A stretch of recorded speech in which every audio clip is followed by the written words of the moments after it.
Imagina un imperio al borde del colapso, desgarrado por disputas internas, marcado por la escasez y la inestabilidad. ¿Qué podría unir a pueblos tan diferentes, acostumbrados a venerar dioses opuestos, hablar lenguas diversas y mantener rivalidades ancestrales? Para algunos, la respuesta no estaría en la fuerza de las armas, sino en la religión, no como revelación divina, sino como un instrumento cuidadosamente manipulado. En el inicio de un nuevo siglo, el gobernante romano que había conquistado el poder tras derrotar a rivales en sangrientas batallas, comprendió que las victorias militares no bastaban. Necesitaba un cimiento más profundo, capaz de penetrar en la conciencia colectiva, moldear la percepción y domesticar a la multitud. Así fue como nació la idea de convocar una reunión que marcaría para siempre el rumbo de la fe y de la política. En aquel tiempo, el dominio romano se extendía desde las islas británicas hasta las arenas del desierto egipcio. Sin embargo, esa amplitud era también una debilidad. Provincias enteras se levantaban en rebelión, generales ambiciosos buscaban proclamarse soberanos, y la economía sufría continuas sacudidas que desestabilizaban la vida cotidiana. El emperador, que apenas sobrepasaba los 40 años, sabía que no bastaba con aplastar a sus enemigos en el campo de batalla. Debía encontrar una forma de asegurar lealtad a largo plazo, y la encontró en una fe que hacía poco había sido perseguida en secreto: el cristianismo. Este movimiento, que había comenzado en pequeñas comunidades dispersas en el oriente, ya se infiltraba entre soldados, mujeres de la aristocracia y campesinos pobres. Era como un fuego que, pese a los intentos de sofocarlo, se expandía con fuerza. El emperador advirtió que si lograba controlar esa llama, podría transformarla en la antorcha que sostendría su corona. El obstáculo era evidente. El cristianismo no era homogéneo. Había quienes veían a Jesús como un maestro sabio, otros lo consideraban un profeta escogido, algunos lo adoraban como un ser divino eterno, mientras que otros lo entendían como un espíritu que solo aparentaba ser humano. Esa diversidad espiritual, que podía interpretarse como riqueza, era para un gobernante pragmático una amenaza. ¿Cómo podía mantenerse en pie un imperio fragmentado si incluso la religión en ascenso estaba dividida en múltiples voces? Para estabilizar su autoridad, el emperador comprendió que debía imponer un marco doctrinal, una verdad única que sirviera como cemento social. Así, convocó a líderes de las distintas provincias a un encuentro sin precedentes. El escenario elegido fue una ciudad de Asia Menor, cruce de caminos entre Oriente y Occidente, famosa por sus grandes construcciones. Allí llegaron representantes de diversas regiones, hombres de influencia que cargaban sobre sí el peso de decidir no solo el destino de la fe, sino también la solidez del trono. Lo que se presentaba como un debate sagrado era, en realidad, un tablero político. Los obispos fueron tratados como huéspedes de lujo, alojados en casas costeadas por el Estado, agasajados con banquetes y vigilados por la Guardia Imperial. Todo indicaba que el verdadero anfitrión no era la divinidad, sino el emperador, quien presidía las sesiones como un juez severo, estableciendo límites claros sobre lo que podía y no podía discutirse. En el centro de la polémica estaba una cuestión aparentemente abstracta: ¿quién era Jesús en su naturaleza más profunda? De un lado, un predicador del norte de África sostenía que Cristo había sido creado por Dios, exaltado por encima de los hombres, pero subordinado al Padre. Del otro, sus opositores afirmaban que Jesús era eterno, divino y de la misma sustancia que Dios mismo. Hoy podría sonar como un debate filosófico, pero en aquel tiempo esa discusión tenía un peso explosivo. Ciudades enteras se agitaban por esas diferencias, comunidades se dividían, y no era raro que estallaran disturbios en las calles. Para el emperador, si no se alcanzaba una respuesta única, la fe podía convertirse en combustible para una nueva guerra civil. El ambiente estaba lejos de la serenidad espiritual. Algunos cronistas hablan de gritos, insultos y hasta golpes entre los asistentes. No era un templo de reflexión, sino una arena donde se jugaba el futuro de un imperio. Muchos obispos sabían que cada palabra pronunciada podía significar prestigio o destierro. Quien apoyara la fórmula vencedora podía asegurarse influencia, riqueza y cercanía al poder. Quien se opusiera arriesgaba su libertad e incluso su memoria. El emperador no ocultaba su impaciencia, no toleraría debates interminables.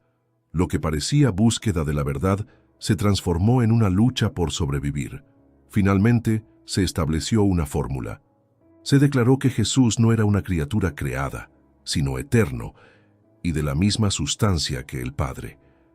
Aquella definición no surgió de un consenso místico, sino de la presión política de un soberano que necesitaba resultados inmediatos.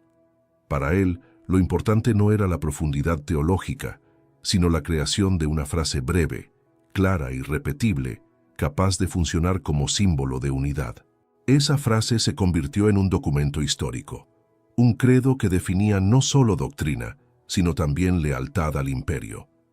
A partir de entonces, la discrepancia dejó de ser un asunto privado de fe. Rechazar el credo significaba desafiar la autoridad imperial. La herejía pasó a considerarse no solo un error espiritual, sino un crimen contra el Estado.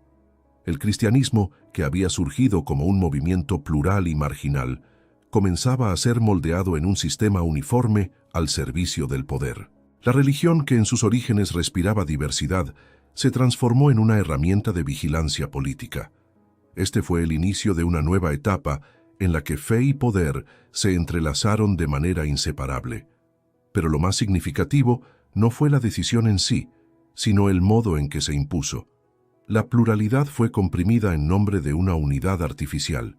Las consecuencias de ese acto no se limitaron al ámbito religioso, alteraron la estructura social y política del imperio durante siglos. Y aquí surge una pregunta incómoda. Si la verdad eterna fue definida bajo la mirada de un emperador pragmático, ¿hasta qué punto esa verdad puede considerarse revelación divina? Las decisiones tomadas en aquella reunión no quedaron confinadas a un documento. El eco de lo que allí se decretó se extendió por todo el imperio como una orden inapelable.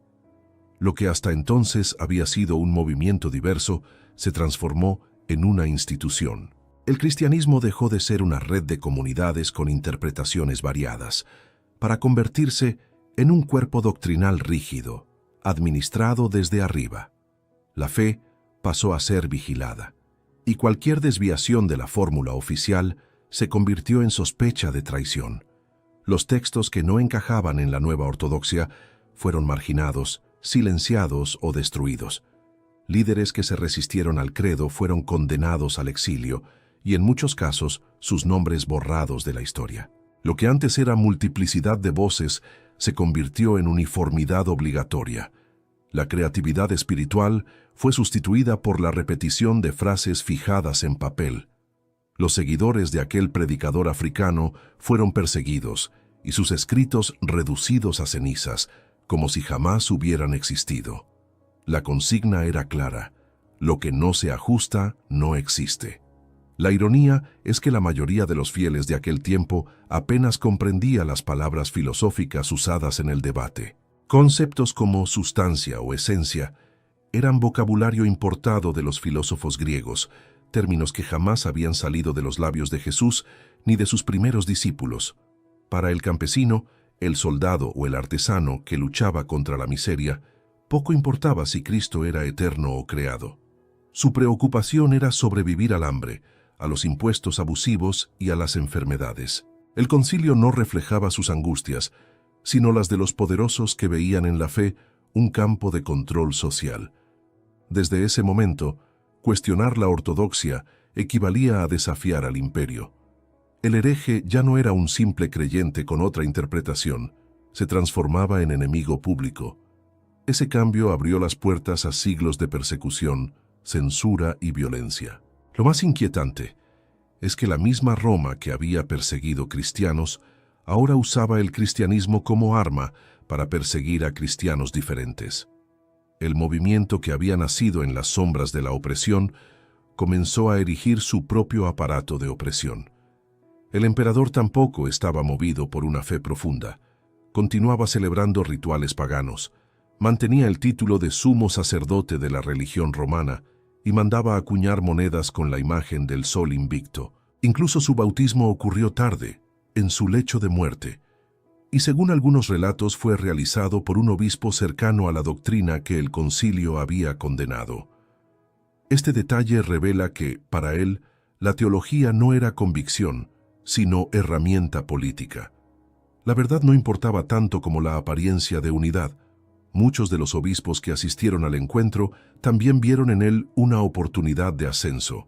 Apoyar la fórmula correcta significaba acceso a recursos, prestigio y protección imperial. Resistir implicaba destierro y pérdida de influencia. Así, la reunión que se presentaba como debate espiritual se convirtió en un mercado de intereses. La lealtad ya no era solo cuestión de fe, sino también de conveniencia política. Las consecuencias de esa fusión entre trono y altar fueron inmediatas. La religión dejó de valorar la práctica ética, la compasión, la caridad, la humildad, y pasó a concentrarse en la corrección doctrinal. Antes, una comunidad podía ser reconocida por cuidar de los pobres y practicar la solidaridad. Después de aquella reunión, lo que definía quién estaba dentro o fuera era la capacidad de repetir con exactitud la fórmula sobre la naturaleza de Cristo. La paradoja era evidente. Un hombre cruel pero ortodoxo podía ser celebrado, mientras que alguien bondadoso pero discrepante podía ser condenado. Ese cambio facilitó el trabajo del imperio. La ética podía ser subversiva, podía cuestionar injusticias y denunciar abusos. En cambio, un credo fijo era fácil de controlar. Bastaba con preguntar, ¿crees o no crees? La religión se volvió una herramienta de vigilancia.